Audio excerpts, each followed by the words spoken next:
நீங்க எல்லாம் காலியா இருக்க சேர்ல உட்காருங்கப்பா. நல்லா கேளுங்க. எனக்கு தெரிஞ்சு I am 62. எனக்கு தெரிஞ்சு நல்ல முடி கருப்பு முடி. எங்கன்னா ஃபங்க்ஷன் போனா டை அடிச்சுப்போம், கொஞ்சம் கொஞ்சம் இளமையா தெரியணுன்றதுக்காக. அது என்னடா பொன் முடிய தெரியலையா? பொன் கலர்ல இருக்குமா? ஆமாவா? பொன் முடினா அதானா? அவர் சொல்றாரு, நம்ம வரி பணத்துல பஸ் விட்டுட்டு, அதுவும் ஓட்ட பஸ், சப்ஜெக்டுக்கு வர விட்டுட்டு ஓசி, என்னது ஓசின்னு பெண்களை கேவலமா பேசுறாரு இந்த பொன்முடி. அந்த பஸ் இருக்குதே, அந்த பஸ்ஸுக்கு நம்ம ரொம்ப கஷ்டப்பட்டு இயக்கத்தில் தன்னை ஈடுபடுத்திக் கொண்டு அடி உதை வாங்கி மிசாவில் ஜெயிலுக்கு போய் ஒண்ணுமே கஷ்டப்படாம துணை முதல்வர் ஆனார் உதயநிதி.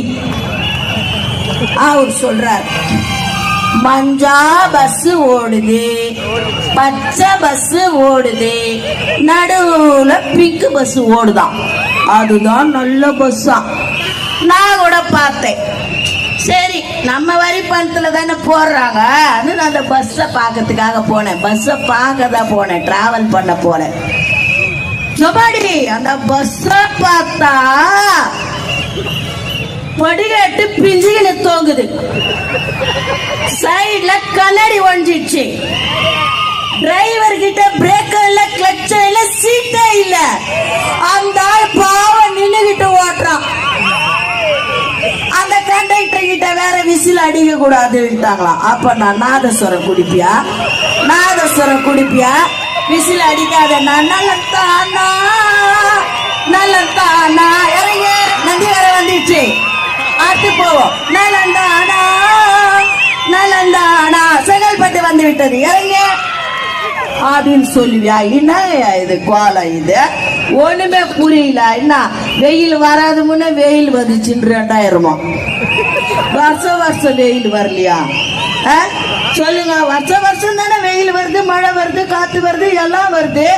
நாங்களாம் அனுபவிச்சுன்னு தான் போயின்னுக்குறோம் கஷ்டத்தை. என்னமோ 2000 3000 போட்டு நிற்கிறேன்.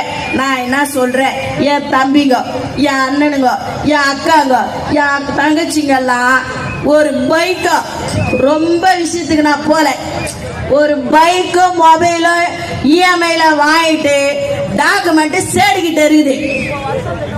1 லட்சம் ரூபாய் ஒரு உணவு அட்டைக்கு போடு.